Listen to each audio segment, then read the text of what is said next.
Before we jump into this, remember that everything you're about to read is purely fictional. Don't repeat or attempt any dangerous or violent actions described. With that out of the way, let's dive into the story.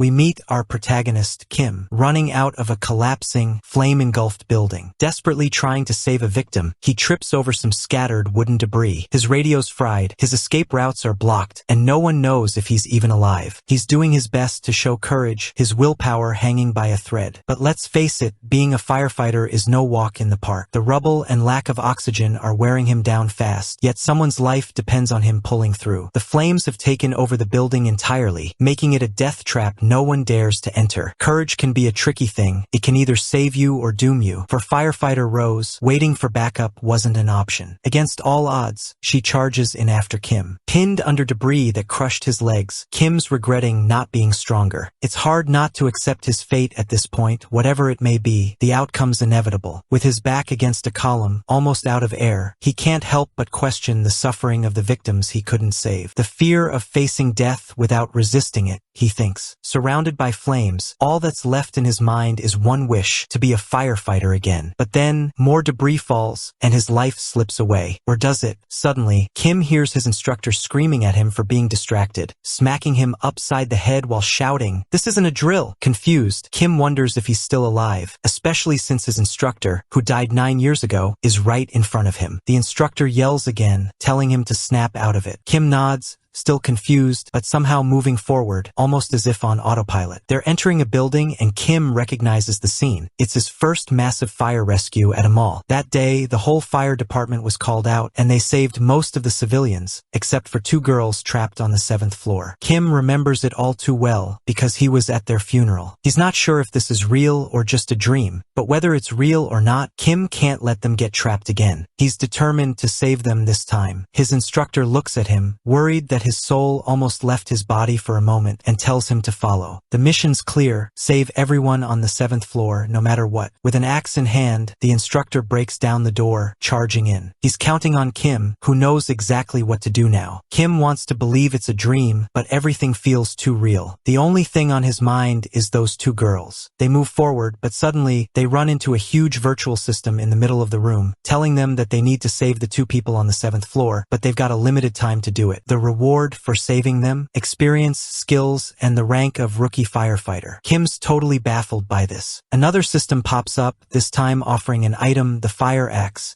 describing its extra advantages. Kim doesn't know what to think. This feels like a mission, like his job, but it also feels like a video game. He's completely thrown off, but there's no time to waste. This is still an emergency. The instructor shouts again, and Kim heads out. They reach the 7th floor and start searching the area. Kim, overwhelmed with emotions, can't stop thinking about how he's going to find those 2 girls in such a large space in so little time. He doesn't remember exactly where they are, but he knows this is a tough place to navigate. He calms himself. He's not the rookie he was 10 years ago. His instructor, Carl, is a seasoned vet, but even he couldn't save those girls that day. So, Kim is on his own now, and he wastes no time splitting off from Carl. Carl questions him, thinking Kim's just a reckless rookie, doubting what he's learned at the academy. But Kim makes it clear he needs to trust him. Without wasting a second, Kim heads off. Carl is left puzzled, but he keeps searching. Time's ticking, the smoke and fire aren't slowing down, and debris is falling everywhere. Kim knows this can't be a dream. It's way too real. As he's trying to remember where they were, he spots something. A child's shoe. It gives him hope, a sign that he's on the right track. He calls Carl to let him know the girls might be there. He opens a cupboard and finds them. He checks their condition. Both girls are unconscious but still breathing. Kim starts the rescue with such professionalism that Carl can't believe it. How can a rookie make such good judgments with such discipline? It's like he's done this before. Carl starts questioning him again, but this time he's impressed. Kim calls out to his instructor, who's distracted, telling him to take the girl downstairs while he'll follow with the other. They both start heading down with the girls. The smoke and flames are getting worse. They're still on the 7th floor, holding the girls in their arms, and their legs are burning with exhaustion. They're only a few floors away from safety, but Kim's legs give out, and he falls to his knees on the stairs. He tells himself he has to be stronger. The life of that girl depends on him. Luckily, he's not alone. Carl, who's right behind him, offers a hand. Kim picks himself up, and Carl urges them to move faster. They're almost there. Finally, they reach the first floor. They can see the exit door at the far end. They're free, with the fire department waiting for them. Exhausted, they exit the building, and Kim collapses on the ground. He's the happiest firefighter in the world because he saved those two girls, something he couldn't do in his past life. Carl, bent over next to Kim, lets out a sigh of relief and looks at him with pride. Kim, lying on the ground, stares at the sky. A new system pops up, saying he's completed the mission. He laughs, thinking he's losing it, since only he can see these notifications. The other rescuers check to make sure everyone's alright. The next morning, Kim wakes up from his nap, surprised to find himself in the apartment he lived in 10 years ago. He gets up, looks in the mirror, and can't believe it. Has he really gone back in time? Maybe it's all still a dream. But no matter what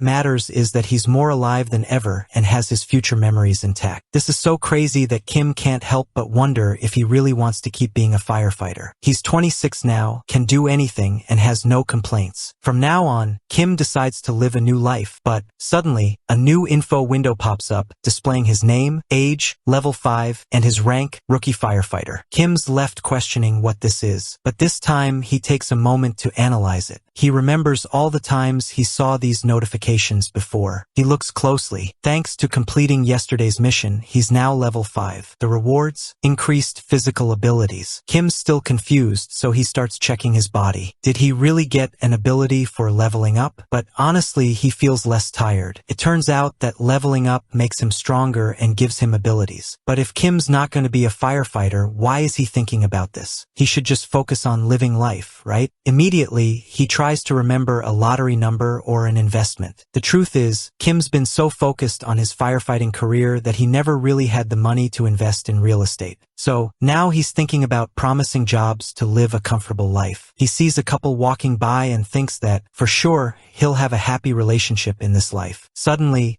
something interrupts his thoughts. He senses danger. He realizes it's his danger detection ability kicking in. Across from him, one of the buildings explodes on one of the upper floors. It's a gas leak. A citizen shouts that there's a person passed out on the window ledge. Kim knows if they fall from that height, they won't survive. He immediately tells the woman to call 911. He heads straight for the building, wondering why he's doing this when he's off duty. 2 new missions pop up, and Kim's freaked out. He wonders why this keeps happening. No matter what choice he makes, it won't change the path he's on. One option offers him the chance to leave the rescue team, while the other tells him to go after the man in danger. The rewards for both are different, but both promise success if completed. Without a second thought, he bolts to help the civilian, wondering what kind of decision he's making. He enters the building. Everyone in sight is desperate, scrambling for evacuation. Kim curses himself, unsure if he'll make it in time. He just tells everyone to move out of the way while he climbs. In that moment, he remembers the 2 girls he saved in his past life. The satisfaction he felt from that. On the other hand, he imagines living a normal life with a beautiful woman by his side. He sighs and affirms that this is the path full of challenges. He finds a hose, strips off his shirt, and starts soaking it down, a little regretful. He ties the shirt around his face like a bandana, covering his nose and mouth. Then, he starts spraying water on the blazing flames, wondering if he's lost his mind. Out of nowhere, a notification pops up saying his physical skill level increased, and the effect takes place immediately. Since he felt like things had definitely improved, he knows that the hose is a huge help since it's carving its way through the floors, reaching the 16th floor, where he runs into an intermittent fire. So he shuts off the hose. If there's another gas leak, it'll be the end for him. He rushes to save the civilian in trouble, but just before he can get in, he feels something strange in his body, like a warning, and suddenly there's an explosion that knocks him to the floor. A quick thought tells him he knew this was going to happen. He pushes through as best he can until he reaches the office where the target is. He can finally pull him out. He moves quickly to help him and asks if he's okay. But the man is unconscious with stable vital signs. Kim knows he has to hurry before it's too late. He can't go back the way he came. Kim is in a tight spot. From the streets, a woman manages to see 2 crazy people falling from the building. Terrified, she shouts for people to look, because it's Kim and the person he's saving, jumping from that floor, tied to a hose. Everyone sees how a burst of fire comes out behind them, and glass shards fall as a result. They all watch, anxious, knowing they're probably gonna fall. Kim is carrying both of their weight and doesn't know if the hose will hold. He only knows one thing: he can't fail. Let's remember why Kim made that decision to jump out of a skyscraper window. When they were on the 16th floor, which was nearly destroyed and he saw no way out, Kim, and his ability to sense impending disasters, knew there was a gas leak that was about to blow. So, he looked around for quick solutions, saw a hose in his emergency kit, didn't think twice before grabbing it, tying it to a column, then taking the unconscious man and jumping out of the window. Back to our scene. Kim, barely hanging on, carrying both their weight, had to hurry because he didn't know how long he'd be hanging there. Like a mountaineer with an extra body to carry, he tried to break the window of the floor they were at. It was tough, but he took a big swing, broke the window, and they fell to the lower floor. The rescuers were about to arrive, but they got stuck in traffic. When they got there, they were in awe of what Kim had done. Distracted by his action, they had to help him, so the rescue team quickly rushed for Kim and the civilian. Kim was lying on the floor, staring at the ceiling, as he removed the bandana from his head. Then the system notified him that the mission was completed, moving him to level 6 immediately. His rank was Neighborhood Hero, and he got a new skill, Life Detection, level 1. Kim, frustrated, knows this isn't normal and shouldn't be helping him after what he'd done. But he looks at the man and is grateful he saved him. He feels a bit better, but he knows it's not over. There've been 3 explosions on the same floor. He can't say he's safe yet. He grabs the man by the arm, puts it on his shoulder, and keeps going down. The stairs and the smoke are his biggest enemies right now. Despite his new abilities, the protagonist is at his limit. He hears some voices of hope from the firefighters. That's what it feels like to be rescued. Back in the office, the team leader from Rescue Team 3 asks Kim if he thinks he's some kind of hero for saving that person when he wasn't on duty, and shows him a viral video of him jumping from the building. Kim, a little scared, walks over to Hansian's computer and quickly checks the comments. He finds positive comments where people express their admiration and respect for his heroic act. He's surprised by the support he gets from everyone. Again, the team leader reminds him that it was a mistake because he wasn't on duty. The firefighters revealed Kim's profession, exposing him to legal issues, making him understand that they couldn't count on him in the future, and they kicked him out of the office. Kim wonders how they could say that to someone who just saved a life. Kim, a bit annoyed, leaves the building, trying to figure out why he worked for 10 years with such an ungrateful boss. He meets Carl, who asks if he's okay. Kim responds that it's just a few scratches, burns, and a dislocated shoulder. Carl is genuinely surprised because yesterday they were saving 2 girls from a burning building. He was injured, and today Kim pulled off this feat. Where did that come from? Carl wonders. Carl tries to make Kim understand that people won't praise him for ignoring the manual and rules. He told him he wouldn't have done that, even if it were 10 people. He asked if jumping from the building was the only solution. If not, they wouldn't be having this conversation, Kim said. The master tells him to stay with him while also wondering why he calls him by his name, as if he doesn't know how much experience he has. But in the end, it doesn't matter how he calls him. Suddenly, the alarm goes off in the dispatch center, and everyone prepares to head out on a rescue. Ken was in the shower when the alarm sounded, and he rushed out to catch the truck in time. Team 3 is on their way, and Master Carl is informed about what happened. It was a car accident. One victim was injured by a car and has already been taken to the hospital. The other is still trapped in the car and needs to be rescued. The system pops up again, telling Kim he needs to save everyone. He tries to shorten the time for the car accident in the underground parking lot, but he doesn't remember anything. He thinks the incident was too trivial for him to remember. Kim wants to complete this mission to level up because if he doesn't, he won't see any significant changes in his body. Kim presses a tab in the system, which takes him to a section about his acquired abilities, which include danger detection and life detection. He doesn't know when he acquired life detection and remembers the previous incident. Curious about what new ability he might get from completing this mission, his teammates glance at him with a strange feeling. They reach the underground parking lot, quickly head to the accident scene, and are told that the person is unconscious and trapped in the car. Master Carl says they need to prepare the hydraulic spreader. Kim grabs the tool. Rose walks up to him, telling him to get out of the way since she doesn't want to be around someone who ignores the rules and doesn't want him in her path. Kim, confused, wonders if she really said that. Then he remembers how, 10 years ago, Rose gave him some wise advice. Besides saving people, he had to worry about saving himself. They had a comforting chat back then, and both ended up as good teammates. Kim realizes that his old teammate Rose from his past life is completely different from the Rose of this life. He's stunned, watching how the others open the door to rescue the injured person. Although he's not surprised by his discomfort, he can't just stand there watching. He finds a way to help, but it's really useless. There's nothing he can do since they're all about to complete the task. They request a stretcher, and Master Carl tells Kim not to just stand there. So, he helps carry the casualty because he's lost a lot of blood. Once the job is done, the ambulance takes the injured person away. The Master is relieved since the mission was easy, and no one got hurt. Master Carl tells them to gather their tools and go home. But Kim feels excluded and knows that his former teammate Rose is mad at him. However, he feels good that everything turned out well. He wonders why the system still hasn't informed him that the mission is complete. He checks the mission again and realizes it's not just one person in danger. His teammates are talking about how they saved the person and are about to go home. The Master notices Kim is missing and shouts for him to join them.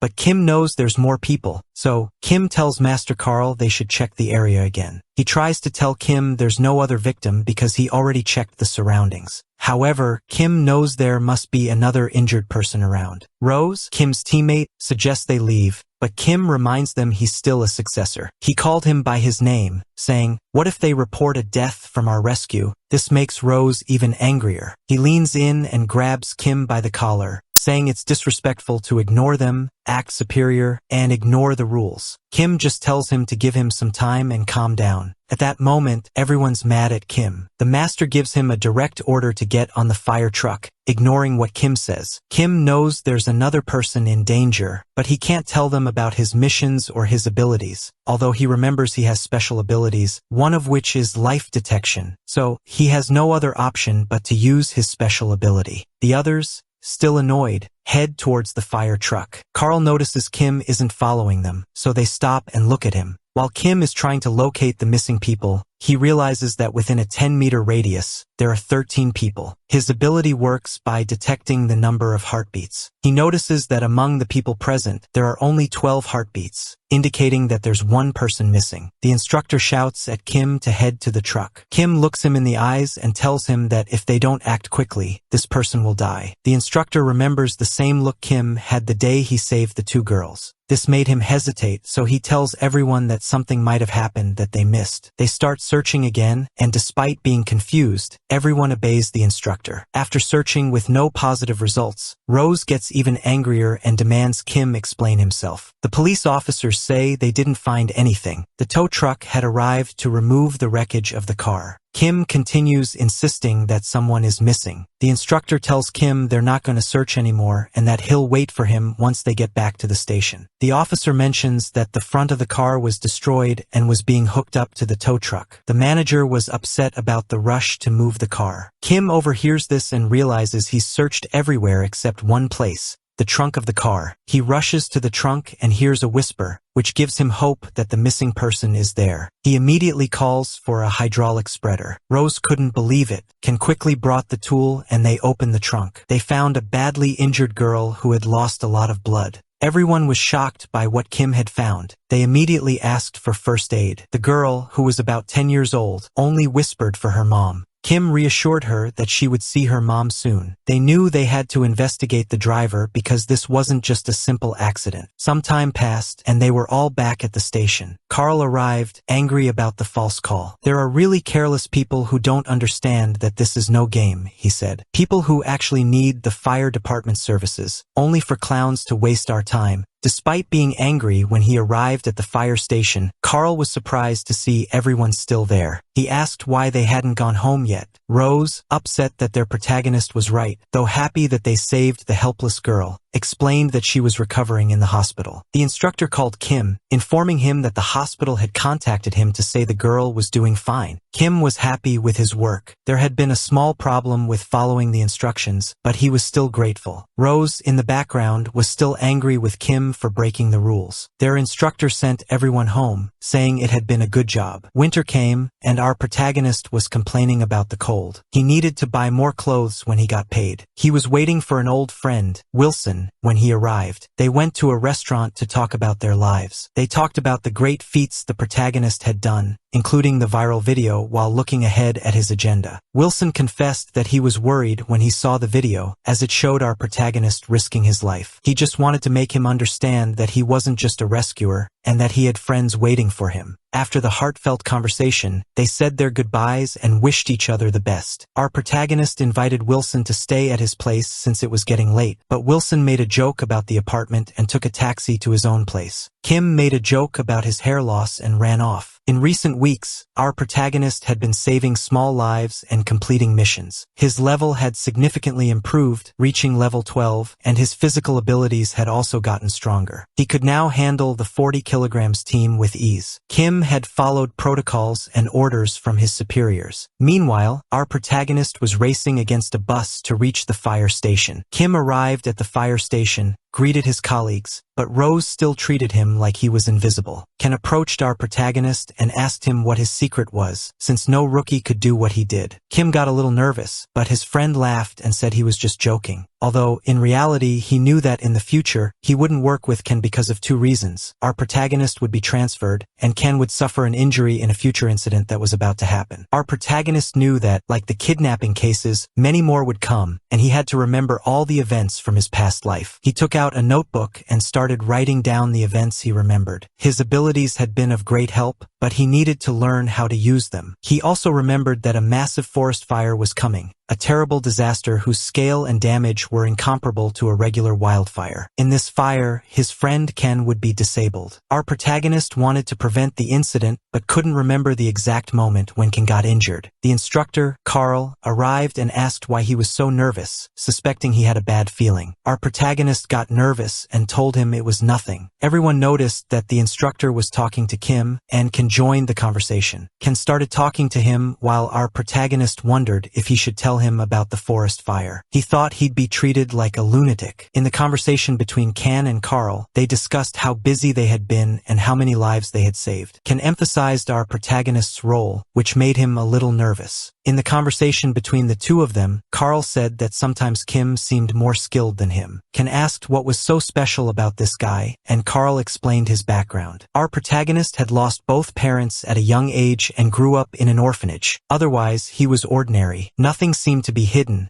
but he appeared prepared for anything. During their conversation, Kim overheard something about Ken's daughter's birthday. He approached to find out the date. Kim seemed to have found the solution to his problem, as the daughter's birthday coincided with the forest fire. When Kim asked his friend about the birthday, the situation became a bit awkward. He had suddenly asked about it, so he lied and said he wanted to send her a gift. It worked out fine. Kim began to remember more about that fire. The day of the tragedy came, and Kim got up early to head to the fire station. He met Ken there, who praised him for being so early to work. As hours passed, each one did their job. Then it was time. The fire alarm sounded, and everyone ran to their posts. The system appeared in front of Kim, telling him they had to save as many people as possible. The entire fire department was notified of the fire and rushed to offer their help. They were given an estimate of 32 people on the mountain they were heading to. While advancing, they were looking for the best route. Kim suggested a specific route to meet up with others. The instructor agreed, though he thought something seemed off about him. Indeed, the fire trucks gathered and surveyed the huge wildfire in front of them. Everyone prepared their axes and hoses, and their instructor told them to calm down, gathering them to clarify their objectives. Our protagonist strayed from the firemen's group and tried to take a dangerous shortcut. Kim's only thought was that if he didn't do this, many people would die. Our protagonist headed down the nearest and most unsafe path, assuring himself that he was the only one who could do it. He realized that the fire had grown to an enormous scale. With his manual firefighter pack, he cleared a space to cross. His danger detection ability was activated, and moments later, a tree fell right in front of him. Meanwhile, Rose informed the instructor that Kim was nowhere to be found, even after searching. The instructor thought that was the reason why our protagonist had been so quiet. He split the rescue team into 3 groups and told some men to bring Kim. He wondered where he could have gone. Our Our protagonist, who had almost been crushed by a tree, was thankful for his abilities. He knew he was capable of handling situations like this, though he couldn't rely entirely on them. No matter how many abilities he had, he was still human. He needed to stay focused and not make any mistakes. He kept moving through the burning forest and among the charred trees. He checked his surroundings and thought he might be in the campsite area. Not entirely sure, he activated his life detection ability to level 2, significantly increasing his range. He identified a group of people in the distance, along with the rescue team. They were guiding the group of people to safety, away from the flames. One elderly person asked for a break. Although they knew time was critical, they wanted the group to rest. The firefighters agreed and took the opportunity to reassess the best exit routes. They realized there were only a few left, as the surrounding area was already burning. The communications were down, meaning they couldn't request support and had to move quickly. The flames would reach them in about 3 hours. They decided to head toward a small valley, which had water and gravel to address dehydration and provide safety from the flames. They turned back to the group and told them they had to leave. At that moment, our protagonist arrived at the group. Our protagonist presents himself to the rescue group. The people in the group think that help has finally arrived. The firefighters are confused because he's the only one there. Kim says they'll talk about that later. He wants to know if all the rescue targets are accounted for. They confirm they are, including the Buddhist monks and the people who were on the path. Kim wants to take charge and tells the others to follow him. The firefighters who were already there point out a spot with no trees, where they could wait for backup. Kim responds, no. He tells them that the place is surrounded by mountains, and it would be crazy to go there due to the heavy smoke. It would be extremely dangerous. The firefighters wonder how he knows so much when he looks like a rookie. The important thing is that he's avoiding putting people in danger. A colleague asks where they should head next. Kim indicates a dangerous path is the way to safety. The firefighters think Kim is crazy. They can't go through that inferno. Immediately, the firefighters start to distrust him. One of them says that area is full of trees and grass. Kim simply asks them to trust him. Despite their skepticism, they have no choice but to follow him. Kim picks up an elderly man and guides the group. They move a little further until they encounter. 1 week earlier, our protagonist was at the site of the incident. He was studying the potential risks and memorizing the best route to take people to safety. Back to the present moment during the fire, they find flat ground. Our protagonist had made sure it was clear and mentions he'd heard about a construction project in the area. One firefighter asks if smoke will reach this spot. Kim starts digging randomly and says they should help. He'll explain later. The firefighters, still confused, help him dig. Soon, a blue tarp appears above the ground. Kim pulls it away and uncovers firefighter backpacks and manual smoke masks. The firefighters are shocked and question why it's there and how Kim knew about it. Kim tells them to form up and take a survival kit. The firefighters ask if he put it there. He ignores them, continuing to distribute the kits. He knows it was worth it, even if it cost him all his money. After finishing with the kits, Kim tells them they'll be able to wait for backup safely. He needs to leave to check on the other people. One of the firefighters helps him out of the hole. He says Kim has truly become a hero and that he'll go with him. Our protagonist gets nervous, not wanting him to come along. He says it's better if he stays with the people for their safety. The firefighter insists. Kim, unsure of what to do, finally agrees on the condition that they move fast. The firefighter trusts Kim's endurance and agrees. Meanwhile, Can and Rose from Rescue Team 3 are looking for our protagonist. Can apologizes for missing his daughter's birthday, which he thinks he won't make it to. Our protagonist is incredibly fast. The firefighter can't believe the stamina Kim has, even with all the gear he's carrying. A bit later, a tired Kim offers the firefighter some water during a break. Kim deliberately pushed himself to get ahead, just to distance him. After giving him a few sips, Kim says they should move when he's ready. There are people on top of the mountain who still need to be rescued. The firefighter is surprised. He's never received orders from someone so young. He realizes this young man is special and capable. He tells Kim there's been no report of people on top. But Kim knows better. This is a memory from his past life, where Ken was injured. They continue on. The firefighter tells Kim it will be difficult. Kim acknowledges this, but insists they must continue anyway. The firefighter clarifies that he doesn't know how many people are at the top of the mountain. Kim nervously pulls out a radio and says they're going to ask for help. The firefighter knows the radios won't work due to the lack of signal. Kim grows more anxious and admits that he turned off the radio. The firefighter, surprised, asks why it was off. Kim ignores him and turns the radio back on, trying to contact his rescue team. The master recognizes Kim's voice and demands to know where he is. Kim knew this would happen, but his priority is to save the 32 people. Our protagonist requests reinforcement to the top of the mountain for the rescue. Carl, angry, tells him he's been lost from the group and now shows up asking for help. Kim simply says to support him and they'll talk about it later. The team heads to the top. Kim gives Carl the location so they can head toward the rescued people. The firefighter thinks Kim is crazy for everything he's done. When they're near the top, they see the full destruction and know it will be tough. Carl asks if Kim knows about Heinrich's law, which states that serious accidents happen after a series of smaller incidents. Kim wonders if this fire will be the start of something bigger. It's hard to believe, though, as it's the biggest fire he's ever seen. Using his ability, he locates the people. He realizes the master is approaching with a group of 11 more people. That means the other 4 are still at the top. Kim and his partner don't take long to reach the family trapped in the flames. He offers them smoke masks and assures them they are safe. His partner admires Kim's strength and determination. They follow the path Kim leads them on. Near the top, the protagonist encounters the master and the team. Although the master isn't pleased with Kim's actions, he can see the people Kim has rescued and that he's with another firefighter. So, their conversation will have to wait. The priority is to get out of there. Carl asks about the rest of the people. Kim informs him that everyone is safe, waiting for backup. The master thinks he sent too few personnel for so many people. Kim realizes that Rose and Ken are on their way for the others. He gets worried because he knows that in his past life, Ken's disaster was about to unfold, but this time he's headed to camp. He's changed the future, though he still has a bad feeling about it. He requests to head to the camp, but the master refuses, not wanting him to break any more rules. Kim doesn't care. He wants to go, and the master knows it's hard to argue with Kim's intuition. So Carl decides to go with him. He orders the team to head back with the people they've rescued. The firefighter from the other station tells Kim to stay with his station's group. They'll have drinks together another time. Kim and Carl head to the camp as fast as they can. Meanwhile, Ken, Rose, and the others from the camp station arrive to offer support. They find that everyone is safe and equipped with firefighting gear. The crew from Joyeon Station introduces themselves and explains everything was prepared by Kim. The team is surprised by this. Then they notice the flames are approaching, so they evacuate. Carl and Kim keep running non-stop. Kim veers off the path and heads into the forest. The master, confused, follows him. Soon after, they arrive at the camp. Ken sees Kim and asks what he's doing there. Our protagonist just looks to make sure nothing has happened to his friend. The master arrives later and informs them they're there because they thought help was needed. From that moment on, Carl takes charge of the camp and the rescue team, moving everyone to a safer location. Ken is a bit uncomfortable because Kim won't leave his side. He knows Kim predicted the fire, but Kim doesn't explain his behavior. Ken then asks, "How did you know all of this would happen?" At that precise moment, Kim's danger detection ability activates. He notices an avalanche is approaching from the mountain. They shout, "Run!" Ken trips, injuring his ankle and unable to run. Kim turns back to carry him. The master, Carl, sees 2 of his men behind and witnesses them getting buried alive. He rushes to them, cursing, praying they're not dead. As he thought about how cowardly he had been, knowing Ken had fallen and he had frozen, Kim didn't hesitate to go back for his friend. He regretted thinking that about Carl while digging through the debris. The master is informed that they need to descend as the flames are about to catch up with them. The master will return with support. A while later, in the firefighter's shelter, the 4 people who were at the top, along with the rescuers, express their gratitude for their courage. When the camp's team arrives, they immediately attend to the injured. The master can't stop thinking about his men. He tells everyone that an avalanche trapped Kim and Ken, so he requests a rescue unit to go back. After a while, Kim pulls his hand out from the rubble. His partner thanks him for saving his life. Kim knows they can't waste any time and tells Ken to climb up before it's too late. Ken protests, seeing Kim's condition, but Kim reminds him that that his daughter is waiting for him. Ken sheds a couple of tears and climbs up. As best as he can, Kim carries him on his back. Ken sees that Kim is at his limit. Kim notices his ability keeps detecting danger everywhere. The protagonist slips, and they both crash into two trees. They ask if they're okay, and Kim can't afford to let Ken die there. They have to get out no matter what. Suddenly, our protagonist collapses, unconscious on the ground. Kim opens his eyes and finds himself in a hospital. The nurse is happy that our protagonist has finally woken up. He realizes he's been in a coma for 4 days because of his roommate. The roommate also tells him that many people came to visit him, including high-ranking nobles who praised his heroic actions. The system pops up and informs him that he completed the mission almost perfectly, leveling him up 2 levels immediately. Kim starts thinking about why the system said almost. He thought someone had left that place without a pulse. Then he remembered the last person he saw was Ken. He asked about him, if he was in the hospital, but no one answered. Ken enters the room on crutches with a cast on his foot, greeting our protagonist. Kim is happy he's okay. Behind Ken is Carl, and our protagonist is glad to see him too. The master greets him angrily for being so reckless. He asks if he's okay and comments that he looks better. But our protagonist wants to know how they got out of that situation. Ken remembers that night having to help him down the mountain with a broken ankle. He gathered his courage because everything depended on him. Kim had given his all, and now it was his turn. The master and Ken tell him how everything went after he fainted. Ken made it to the fire station to get help. He's grateful to Kim, as he gave him the motivation to do that. The next day, the fire was fully put out by firefighting helicopters. The master told him there were 3 unfortunate casualties, people who lived nearby and were caught in the fire while walking. Far from the hallway, the other guys greeted him, happy that he had finally woken up from his coma. They sat down to talk. The firefighter from the other division who was with him that night introduced himself. His name is Hank, and he asked about his health. Everyone was happy he was doing better. In the back was Rose, feeling guilty for acting that way toward him. Everyone wanted to know how he had everything prepared for that occasion. The questions didn't stop. Kim kept making up excuses to answer the questions. He said he had studied the locations of shelters along the route, and the equipment was a personal emergency fund he had saved up for preparation. Luckily, no one asked more about it. Rose called his name and, in front of everyone, apologized. She couldn't live with the guilt of thinking the worst of our protagonist. She thanked him for saving the lives he did. Ken and the other guys also thanked him. Master Carl interrupts, telling Kim that from now on, he will have to report everything, and the others should listen to him more. He proved he's skilled, but not everything was praise, as the disciplinary committee would take action. The master wanted to handle it, but the superiors found out before he could do anything. Kim was in trouble. Who would have thought? Although Kim had expected something like this, it would be hard to get out of this without issues. The master, who wanted to help him, showed him a firefighter competition. And not just any competition, but one of the best firefighter tournaments in the world. It had 4 phases: strength, skill, agility, endurance. The 4 points were based on how fast the record time was. Our protagonist wondered why he wanted him to go, and why the sudden change of conversation, especially since he was just saying he would have to meet the disciplinary committee. Carl made him understand he had to compete in the world tournament, but before that, he needed to pass the national competition. He would also get a promotion for the world competition. If he won the world competition and made the country proud, he would avoid the disciplinary committee. The superiors valued honor, and the master wanted to avoid Kim being fired. Later that afternoon, our protagonist thought about what Carl had said, the difficulty it must have, the monsters that would be competing in it. He was a little nervous, knowing his body wasn't ready yet, but he had to do it, as getting fired would mean all his effort would have been in vain, and he couldn't prevent the future disasters. Wilson entered the room. Kim was surprised his old friend had come to visit him.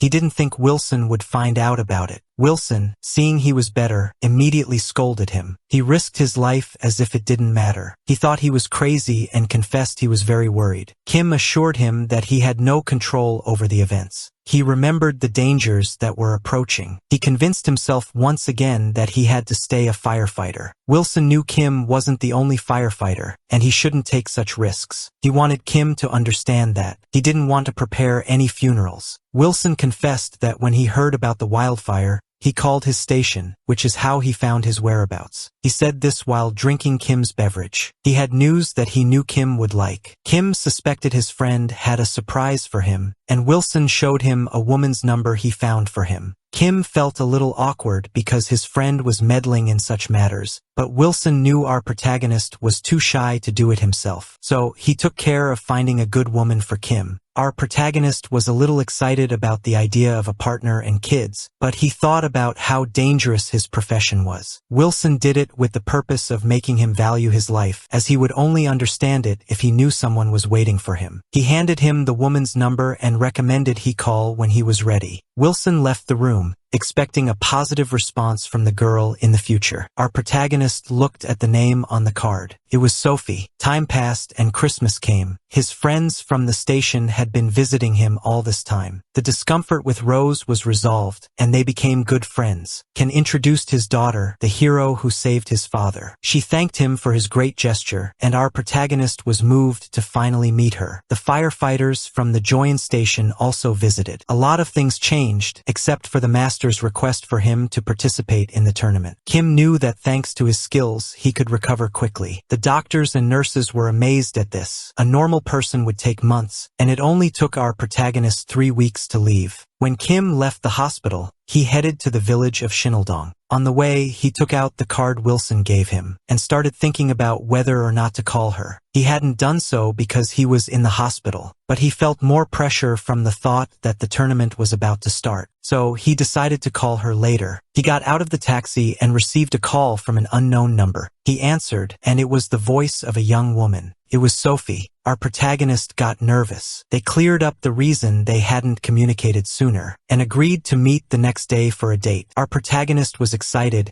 He was going out with a girl. The next day, Kim arrived earlier than agreed. He was dressed quite nicely to meet Sophie at the place they agreed upon. He looked good and he knew it, so he walked around the place to avoid being too early. After a while, he felt the chill of January. He thought it was time to head to the cafe. When he entered, he saw a beautiful young woman sitting with a cup of coffee. Time seemed to freeze for a moment when he saw her. She was perfect. He sat with her, and they started talking. She learned that our protagonist was a firefighter, and she found him to be really interesting. Kim wasn't sure how she would react to his dangerous profession, but she assured him it didn't matter to her. As they spoke, Kim liked Sophie more and more. After finishing the coffee, they went to see a play at the cinema. Then they had dinner at a nice restaurant, where they had a great time chatting. As the sunset approached, they walked through the city. Our protagonist pointed to a building in the distance, saying that's where he saved a person in danger. She knew the story but didn't know the person who had saved them. He asked her about that day and mentioned the nickname he got for it, Spider-Man. Kim, a bit embarrassed, wanted to talk at the bookstore, and just then, he felt something bad was about to happen. When he turned around, he saw a man unconscious at the wheel of a truck accelerating more and more. Our protagonist's system told him what to do. He reassured the young lady and ran to catch up with the truck. As the vehicle was about to pass in front of him, our protagonist launched himself to grab the body of the truck. Everyone was impressed by Kim's skills. Sophie was horrified to see this scene. Our protagonist, with effort, kept himself attached to the truck. He entered the driver's cab and noticed that there was no time left to stop. They were about to crash, and everyone was watching. Without thinking too much, Kim grabbed the driver and jumped out of the truck. The next day at the station, Carl asked Kim about the rescue he did the previous day. He wanted to know if he was okay, as he had just left the hospital. Kim was a bit distracted and didn't listen to what was being said. Carl had a strange feeling about his actions. Meanwhile, Kim was thinking about what happened after that. After the authorities and paramedics arrived to handle the situation, Sophie was worried about him, making it clear that she wouldn't leave because she was scared. Our protagonist couldn't help but feel that she was the woman of his life. She told him that he should take better care of himself so they could meet more often. At the station, he received a message of encouragement. This is why our protagonist was so distracted. It wasn't a dream. Carl and Ken knew something was up, and they were going to keep an eye on him. The next morning, Kim finds himself at the location of the international competition. He's a little nervous. He takes a deep breath and walks into the venue. He notices that there are many people eager to watch them compete. He overhears a few people talking. He gets a little closer and realizes they're firefighters from his district. He realizes that he's the only one from the third category. He wanted to invite his friends from the station,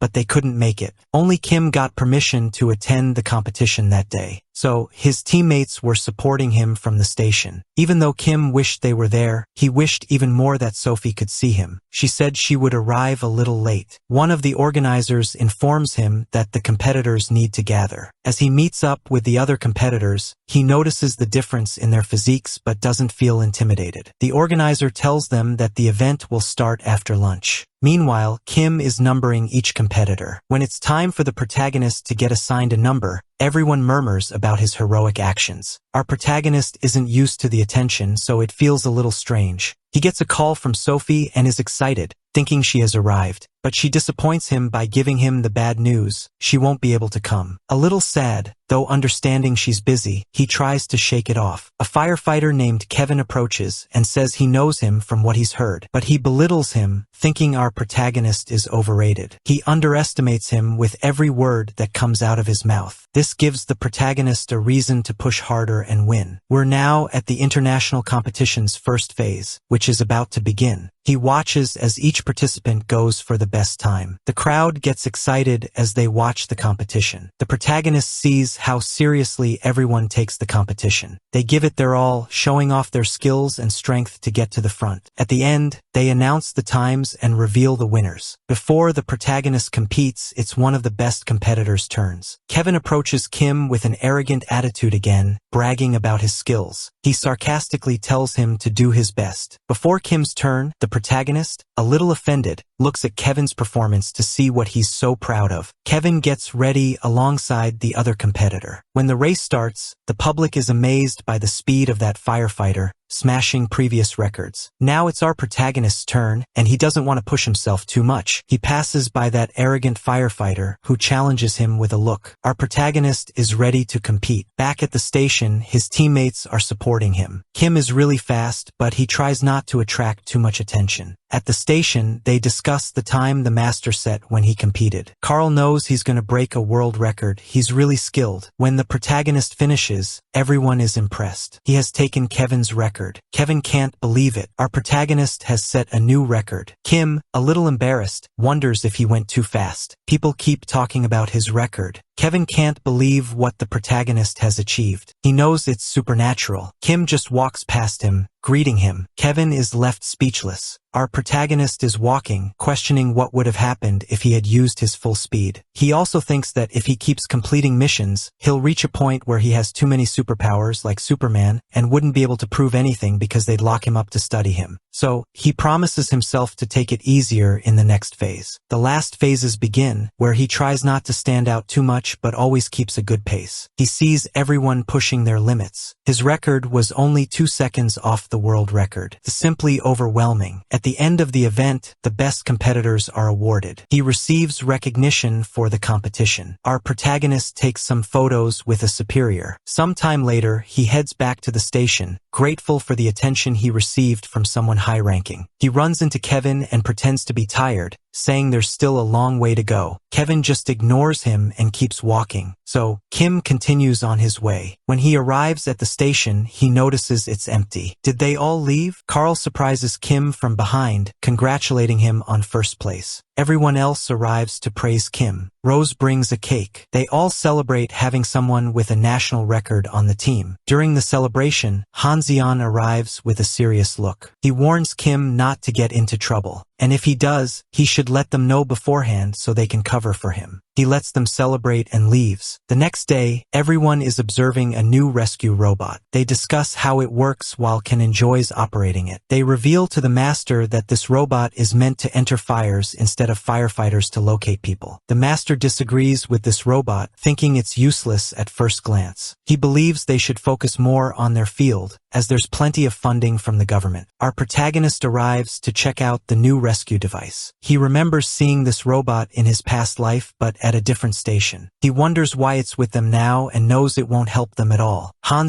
approaches and says he had to do a lot of things to conceive the robot. He expects a lot from Rescue Team 3, as they're the first to use it. He reluctantly tells them it's not a toy, it's an expensive device that shouldn't be played with. Their master orders them to clean again, but they've already finished. Seconds later, the alarm rings. All the trucks from Team 3 head out. The fire report is from the fertilizer plant. They know there's a potential chemical risk. They report that 2 people still need to be rescued. Our protagonist gets a system notification informing him that he's getting a new skill for this mission. Kim has been waiting for this moment for a long time. It's an extra skill in addition to the 2 he already has. They know where they need to search. The factory is filled with fire and a potential risk of explosion, so they can't waste any time. They discuss how long it will take to install the device. They have to use it since it's a direct order from the captain. While the firefighters clear the way, they prepare the robot. Kim knows they need to be quick, and he's worried about the time they're wasting with the robot. Ken directs the device as it enters the building. The robot passes through the flames seemingly without difficulty. It proceeds to analyze the areas where people might be on the first floor. There's no one there for now. They start to think the robot isn't so useless after all. The firefighters are ready to go in. The master divides the team so they can cover all 3 floors simultaneously. But their excitement doesn't last long. Ken informs them that the robot has lost signal. They no longer have control of it. This is their first time using this expensive device, and it's already destroyed. Ken will have to retrieve it after the rescue. Everyone else enters the building. They can't delay any longer. 2 lives are at risk. It all depends on them. The protagonist activates life detection as he enters the building. He realizes they're on the 2nd floor, so he immediately heads to the room where they are. He finds a door blocked by civilians trying to keep out the smoke. Our protagonist warns them to step aside,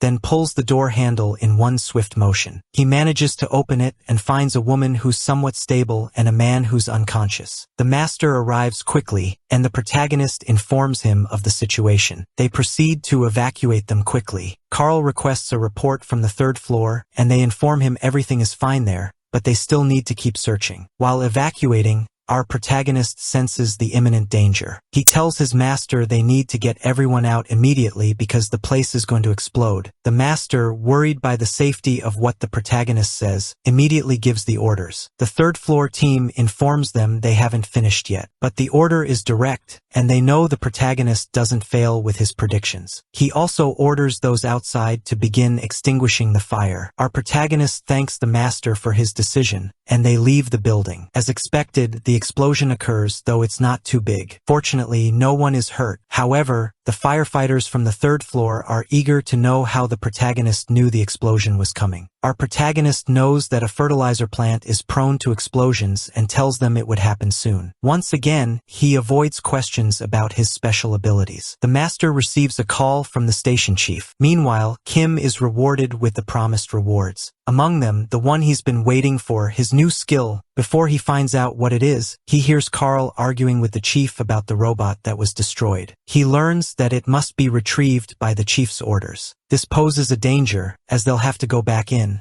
risking another catastrophic event. The people and the media are nearby, witnessing everything. Now, they need to recover a damaged robot worth 4 billion. Carl informs the captain that they won't go, but our protagonist interrupts. He offers to go instead. Carl is not happy about this decision, though Kim explains that such an extremely expensive robot has to be recovered. He does it with the intention of using his new skill. Carl doesn't want anyone to risk their life. A scream comes from the radio. It's Hanzion repeating that they need to go. The master argues about the safety of his team. Hanzion assures him the control room's predictions are correct. He believes there's no risk and warns him of the consequences if they don't go. Carl curses and has no choice, so Kim recommends evacuating the rescue team that's putting out the fire. He'll get the robot. The building is burning, and our protagonist enters the plant. He remembers what he told the master before entering. He's going to recover that damaged robot just to show the media the kind of trash they have for a boss, and give them a story to tell. Because risking one of their lives for a damaged device won't make the situation look good. When he tries to recover the robot, he realizes it's going to be harder than expected. He can't use life detection, so he follows the robot's path and finds it under some rubble. He clears the debris with effort, and he realizes it's there. He barely recognizes it in its damaged state. Just as he was thinking of leaving, the place explodes. Everyone outside is panicking because Kim is still inside, and they don't know his condition. The master wants to go in and rescue him, but the other firefighters stop him. They can't afford to lose more lives. When the explosion happened, Kim came out without a scratch. The ability he gained was a force field that protected him from everything. Meanwhile, outside, the master was mourning the loss he thought he had suffered. He felt so guilty. He thought he was to blame for letting Kim go. He deeply regretted it. But through the flames, our protagonist emerged. They noticed the shadow approaching. Our master and everyone there were thrilled to see Kim alive and with them. Our protagonist rescued the robot. The ability the system granted him was a shield, which protected him from everything for 5 minutes. During that time, the protagonist knew 5 minutes wouldn't be enough, so he had to get out of there fast. The flames and debris were falling constantly. The protagonist only thought about getting out with the robot and staying alive. His teammates were grateful to see him again. The master, though a bit agitated, was also grateful. They realized that there were journalists recording the moment, and they needed to witness it. Kim got what he wanted by making sure they saw him in that situation. Later, in the station, the master finds himself in an empty room. He hears shouting in the parking lot. It's Chief Hanzion scolding the guys for mishandling the robot. He didn't care about the danger they had faced. He considered them useless. Carl, upon hearing this, exploded with rage. He walked up to the chief and grabbed him by the collar. Everyone was stunned by the action. Master Carl said what everyone was thinking. He's a heartless, ungrateful person that no one wants. He repeated, in the worst way possible, how bad of a leader he was. All the guys couldn't believe what was happening. Later, at the station, the master talked to Kim about his health and the luck he had. He reminded him that he was under his command and that the world competition was coming up. He needed to take care of himself. In the park, Sophie was with the protagonist talking about what had happened. Sophie expressed her support for the firefighters. What the chief did was wrong. Thanks to the media, she could voice her opinion. Sophie knew how powerful social media was these days, so she wanted to post about the protagonist to make his case go viral. She taught him a few things about social media. People saw what she posted and Sophie's strategy worked. They spent a nice time together at that place. Kim thanked her for teaching him that. She wanted them to go eat something as a thank you.